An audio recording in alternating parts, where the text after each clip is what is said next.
I knew a sorcerer in Vancouver, Canada, and the sorcerer had a benefactor, and the sorcerer pretty much, well, in my condominium, on the floor, the sorcerer created the illusion of a campfire. It wasn't a real campfire. There was no hot burning wood, but there was the illusion of that.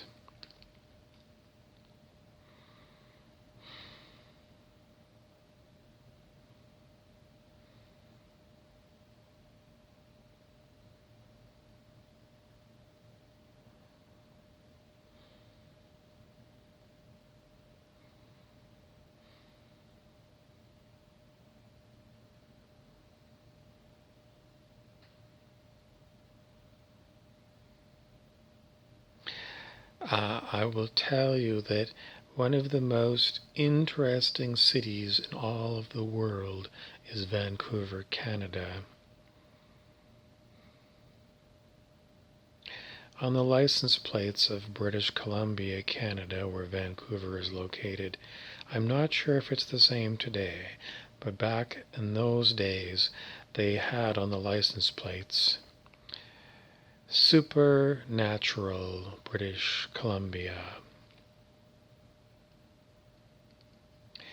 No one knows if it's the combination of the mountains and the ocean.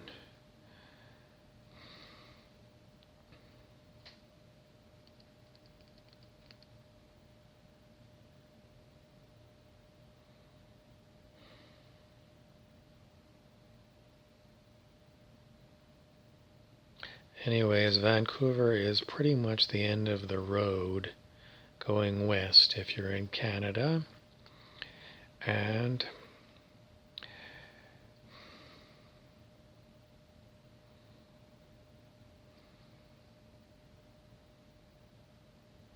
at least in those days, there were a lot of interesting characters there.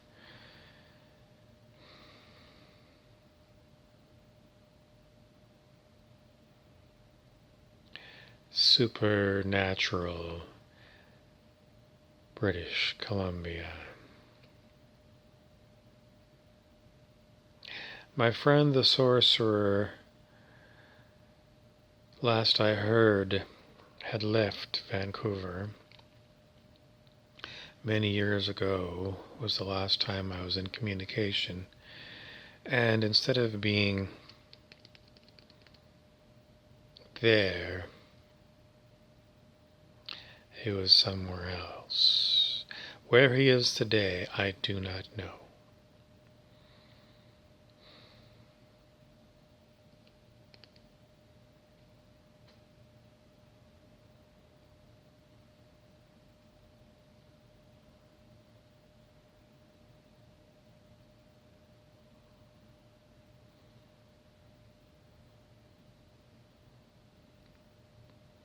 My friend wants to tell you more, but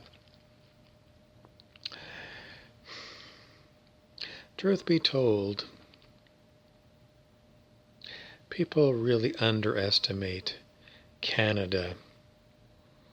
Oh, they think that it's got beautiful mountains in the west and lots of lakes in other places. It's an enormous country. But they really underestimate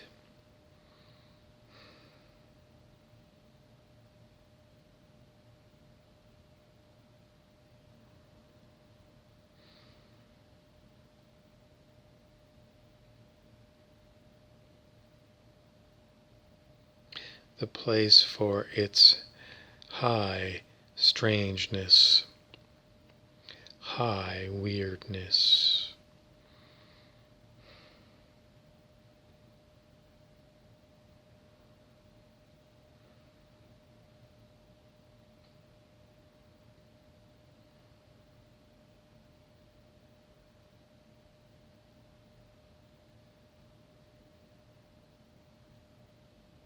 if there's ever a place you wanted to go for a road trip, Canada can go on your list. It has an enormous highway that goes from the Atlantic Ocean to the Pacific Ocean. They call it the Trans-Canada Highway. And off of that highway there are many other branches of different highways.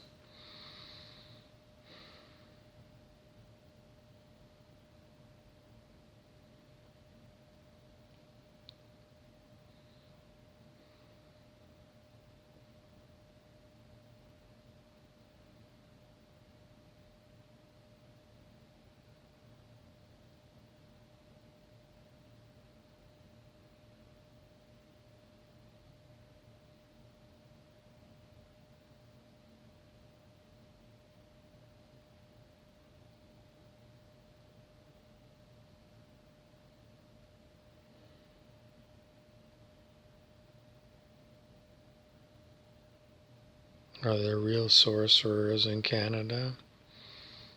Well, there was one in Vancouver many years ago. Are there any more? I can't say. I haven't been to Vancouver, Canada in many years.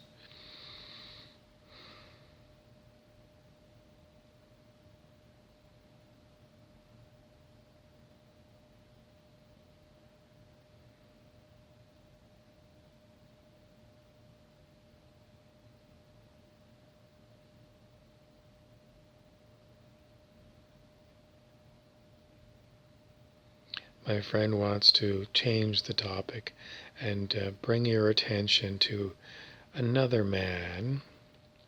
I don't know if you'd call him a sorcerer, but if there were sorcerers, I think he would know. Now, I don't know how to meet this man, but if you go on to the internet and you look for the search term, the Wanderling,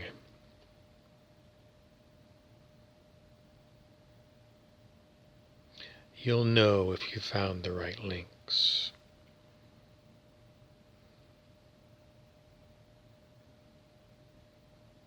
I don't know if the Wanderling ever made it to Canada.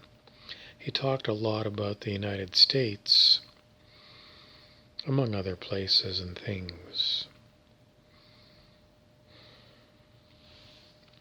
Switching gears again, there was a famous author who made the cover of a national magazine called Time in the early 1970s. The author's name was Carlos Castaneda, and he talked about his apprenticeship to a Yaqui shaman.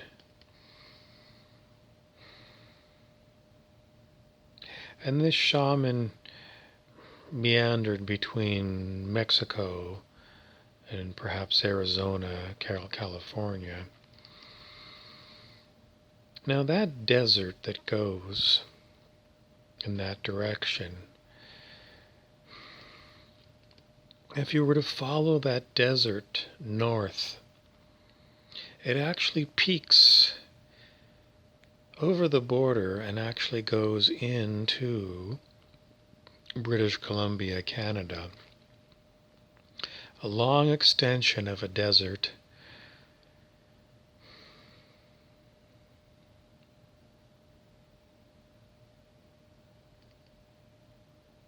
They might change the name of the desert, but there is desert in central British Columbia, and there is desert in California, Arizona, Nevada, and also in Mexico, south of the border. And if there are sorcerers who like this area, then it's quite logical to think that some of their spirit does indeed go up to a Soyuz, British Columbia. And from there, no one really knows. This has been another episode of Stories for Girls and Boys. Rumpelstiltskin's Tales.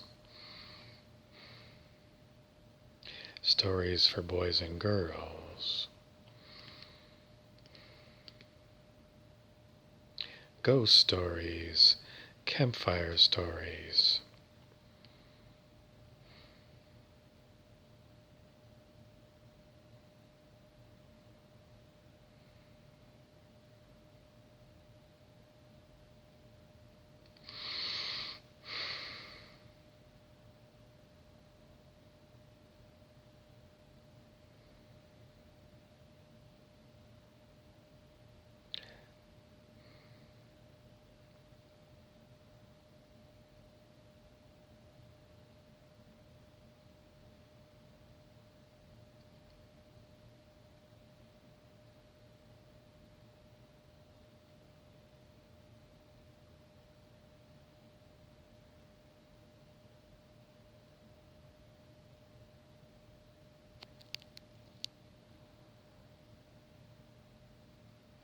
I don't know what to tell you, but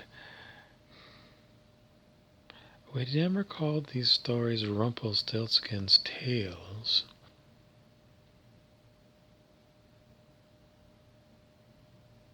Rumpelstiltskin was part of it, but I don't think we called it Tales. But go with stories for girls and boys, or stories for boys and girls. Campfire stories or ghost stories. And we usually do tag it with Rumpelstiltskin.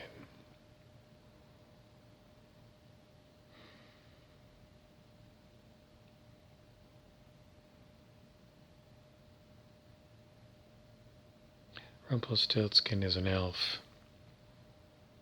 He shapeshifts. He's timeless. He might appear as a little boy, wearing an orange shirt and riding a bicycle.